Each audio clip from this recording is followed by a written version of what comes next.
In 1959, a Turkish army captain named İlhan Durupinar was reviewing aerial survey photos of the Eastern Highlands. Routine mapping work, nothing biblical about it. In one frame, he noticed a smooth, symmetrical, boat-shaped bulge sitting on an otherwise unremarkable slope. Curved sides, a tapered end, a squared-off end, a shape that didn't match the jagged terrain around it. He measured it at roughly 515 feet long. If that number sounds oddly specific, here's why people latched onto it. Using the ancient Egyptian royal cubit as a unit, 515 feet lands almost exactly on 300 cubits, the precise length the Book of Genesis gives for Noah's Ark. The photo made it into Life magazine in 1960. Then, for the most part, the scientific world moved on. Interesting-looking hill. Not much more to say, except the shape didn't really go away. Where the shape sits, the formation, sits about 18 miles south of Mount Ararat's summit, the exact mountain range Genesis names as the Ark's resting place, and only a couple of miles from the Iranian border.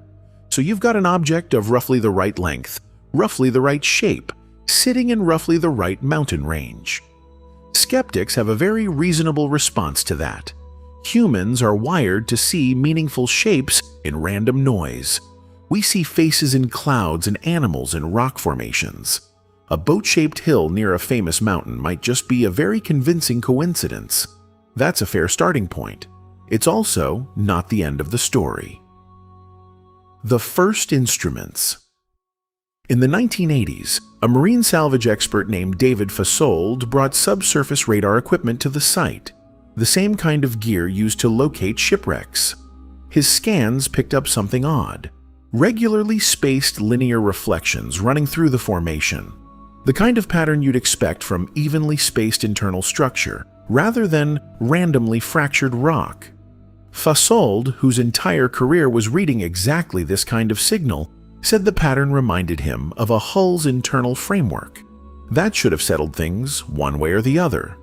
It didn't, because a geologist named Lawrence Collins came back with a competing explanation that also fit the data reasonably well. The mainstream explanation. Collins's argument, developed through the 1990s, is that the formation is a syncline, a geological feature where a harder volcanic core gets surrounded by softer mud and clay, which then erodes and flows around it under gravity, naturally sculpting a smooth, teardrop-shaped mound. Water and slope, he argued, will produce that streamlined shape all on their own. Pointed end downhill, rounded end up, no arc required. Layered sediment can also produce the kind of parallel radar reflections Fasold picked up. It's a genuinely solid explanation. It accounts for the shape, the slope, and a chunk of the radar data. For a lot of geologists, that closed the case, but it leaves a few specific details sitting there unexplained. The length lining up with 300 cubits could be coincidence, but the width of the formation also lands close to 50 cubits, the Ark's biblical beam measurement. Two independent measurements landing on the same ancient specification is a harder coincidence to shrug off than one. And a genuine mudflow, by nature, keeps slowly deforming over time.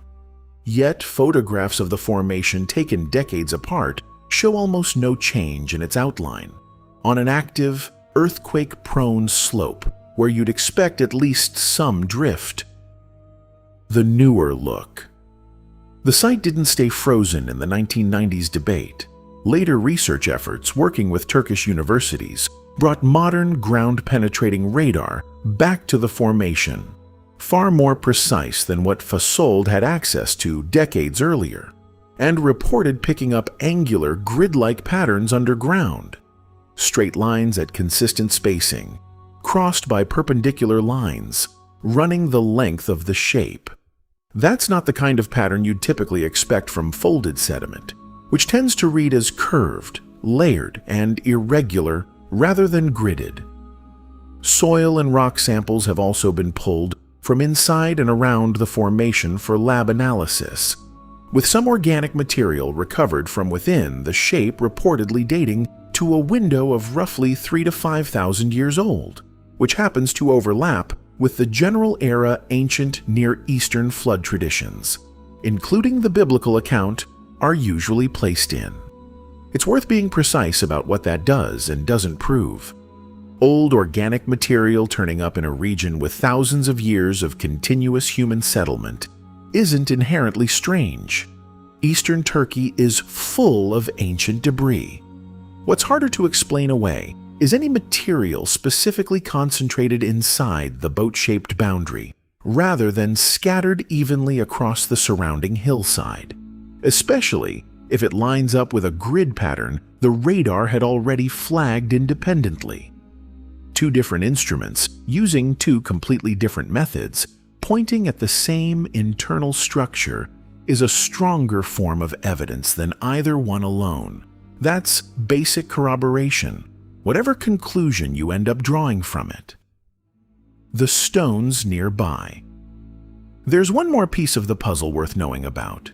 Scattered in villages near the formation are large standing stones, some many feet tall and weighing tons, each with a deliberately carved hole near the top.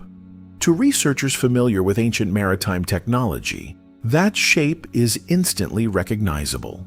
Before iron anchors existed, large ships used heavy pierced drogue stones, dragged behind the vessel to stabilize it in rough water. Locals later carved crosses into some of them and treated them as religious markers, which is a separate, later layer of history sitting on top of an older object whose original purpose is genuinely debated. None of this proves a wooden ship full of animals is sitting fossilized under a Turkish hillside. That's a much bigger claim than the evidence on its own can carry. What it does show is that it's just an ordinary rock isn't quite the slam-dunk answer it's often presented as. Every individual piece here, the length, the width, the internal grid, the organic layer, the anchor-shaped stones nearby, has its own natural explanation on its own. It's the fact that all of them are stacked on the same hillside, pointing the same direction, that keeps this case genuinely open instead of closed. So which detail gets under your skin the most? The measurements, the underground grid, or those stones? Let me know in the comments, and where in the world you're watching from.